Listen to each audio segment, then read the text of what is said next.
soirée de confinement total du gouvernement Legault qui nous a imposé d'avance. Encore là, ça n'allume pas de cloche à personne, ça, les confinements pris d'avance. J'ai l'impression qu'on a là une gang de jeunes qui ont été mis en pénitence le temps que les parents sont partis en parler.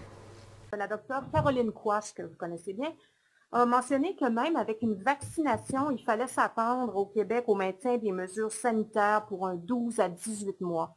Je me demandais si vous aviez la même lecture de la situation. Il faut comprendre que quand on va commencer à vacciner, on n'aura pas vacciné l'ensemble de la population, premièrement. Il va falloir voir comment le virus va réagir à la quantité de personnes vaccinées en termes de niche écologique. Là.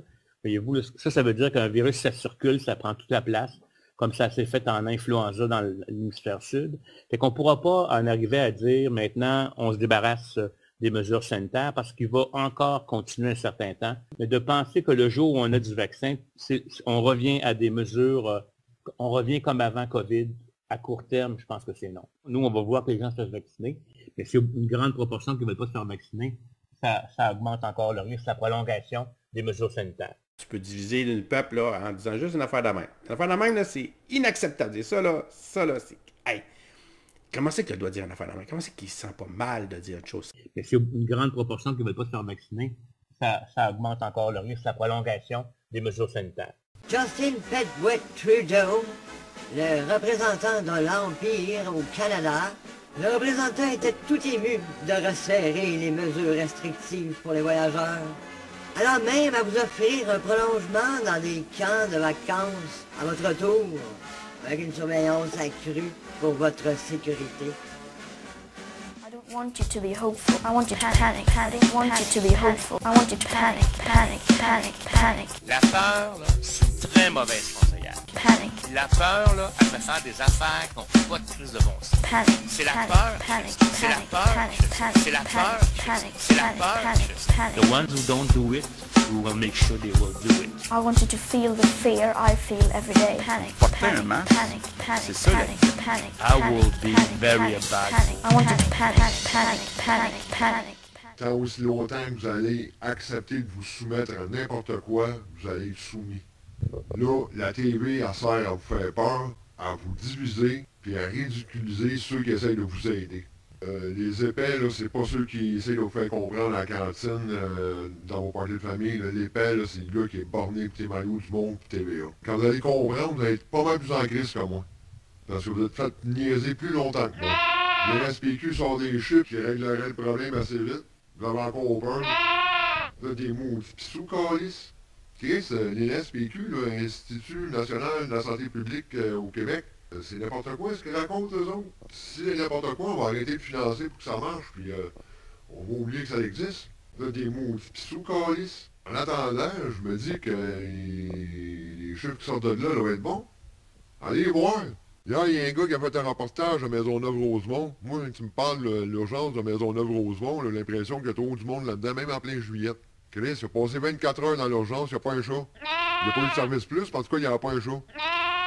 Mon chum, quand il a entendu une nouvelle dans l'Estrie, hier, il y avait un hôpital dans son coin qui disait que « Ah, panique, t'as panique ». Il a sauté dans son truck 11h moins quart, puis il est allé voir.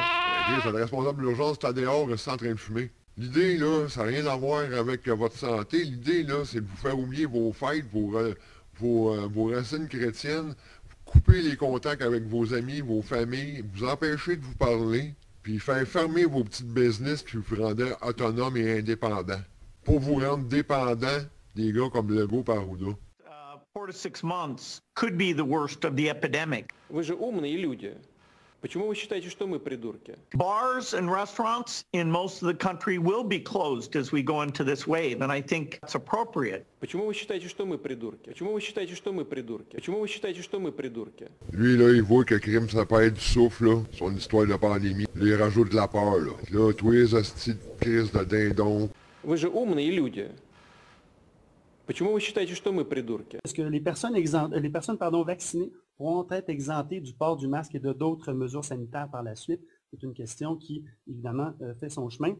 Et finalement, est-ce que la vaccination sera obligatoire? C'est une question que les Québécois veulent connaître. Bon. Je pense que tant que le virus va circuler beaucoup, en tout cas, dans les scénarios qu'on me propose, il n'y a pas question de dire aux gens, toi, tu as été vacciné, tu portes une masque, puis tu fais pas attention, parce que les gens pourraient quand même faire la maladie et la transmettre. L'autre question, c'est en lien avec l'obligation. En fait, vous avez parlé de 60 à 80%. On a une loi au Québec qui permet l'obligation de vacciner dans des situations exceptionnelles. Tant que la population accepte tout ça, ça va super bien, il n'y a aucun problème. Dans le meilleur des mondes, hein? Ils vous tiennent par les gosses, ils vont recommencer ça tout le temps, là. Puis, automatiquement, quand ça va bien, ça leur donne le message, on leur envoie notre comportement en tant que Québécois, envoie le message très clair à nos dirigeants qu'on veut ça, qu'on accepte ça, on accepte ça, qu'on en redemande. Puis c'est beau, on les félicite. Continuez dans ce sens-là, on vous suit, là.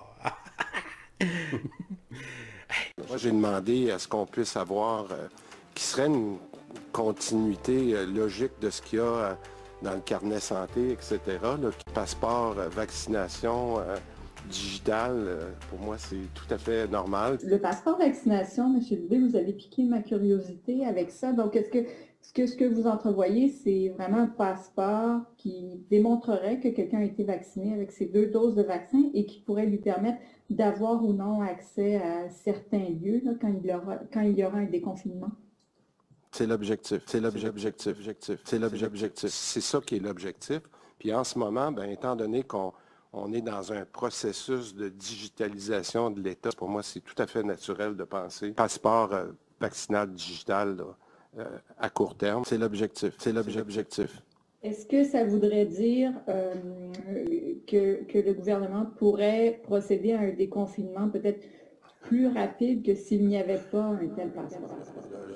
Je n'irai pas là tout de suite. Il faut s'habituer à vivre avec cette nouvelle normalité-là pour un bon bout de temps, fort probablement. À un moment donné, ça va devenir, plus ça va devenir banal, puis à un moment donné, on n'en parlera peut-être même plus. Mais pour l'instant, j'encourage les gens à s'y résigner, faire en sorte que ça devienne notre nouvelle normalité, comme j'ai dit, parce que la normalité telle qu'on l'a connue ne reviendra pas de sitôt. Si tout le monde fait ce qu'il y a à faire, ben, personne ne va être inquiété, on n'aura plus ce genre de situation-là. Puis là, écoute, t'as vu, là, c'est ça qu'il a fait, quoi? Qu'est-ce qu'il a fait, là?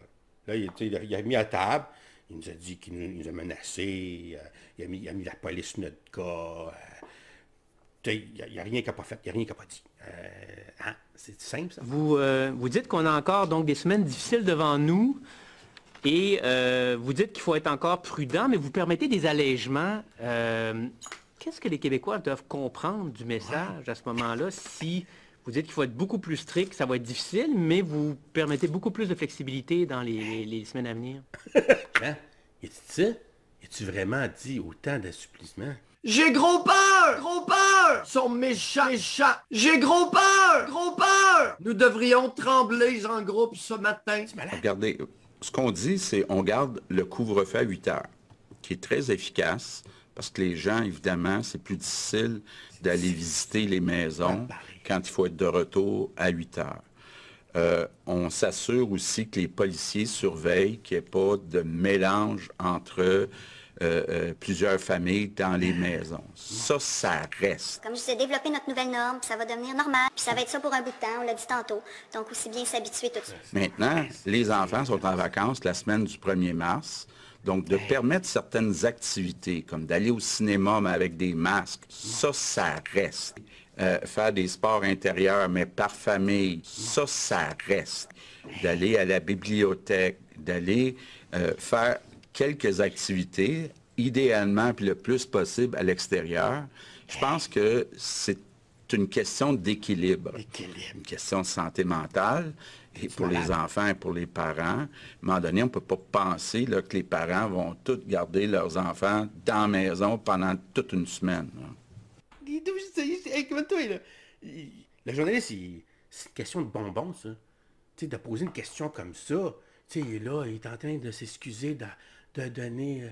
Il donne rien, là. Ce qu'il nous fait, c'est de l'enfer, c'est l'horreur, là. C'est la dictature totale, il nous dit quoi faire, quoi pas faire, comment faire, puis il nous menace, puis tout. Ça reste. Ça reste. Tu sais, je suis quand même bon, moi, là. Tu sais, je pense aux familles, aux enfants, tu sais. T'es sérieux, tu penses à ça, toi? Tu sais, là, Charles, moi, t'écoutes ça, là, tu rages en dedans de toi, là. Parce que, tu sais, t'écoutes ça à la TV, là. Puis t'as la bouche ouverte, là. Y a-tu quelqu'un qui va poser une question comme, je sais pas, moi, êtes-vous fou? Ça reste. Le port du masque est maintenant obligatoire dans les espaces publics fermés et dans les transports en commun. C'est une bonne habitude qu'on doit conserver, qu'on va devoir conserver vraisemblablement pour un bout de temps. Donc, habituons-nous. Donc, aussi bien s'habituer tout de suite. Maudite cochonnerie, cochonnerie, cochonnerie, cochonnerie. Je suis écœuré de le porter. Cochonnerie, cochonnerie, cochonnerie. Ça reste. Ça reste. Ça reste. Je vous dis qu'il y en a qui me rendent heureux en tabarnak des. Je venais de poster trois des bons documentaires que j'ai faits dans les derniers mois, là, soit les protocoles de Toronto 1967, puis les protocoles de Toronto 1985, puis j'ai fait une suite à ça qui parle de l'agenda 2130 du Grand Reset. Si tu vois pas de coïncidence là-dedans, là, je comprends plus rien. Là, il me traite quasiment de deux de pique et il me dit de me renseigner. Ben oui. Connard, connard, connard! 1900, renseigne-toi.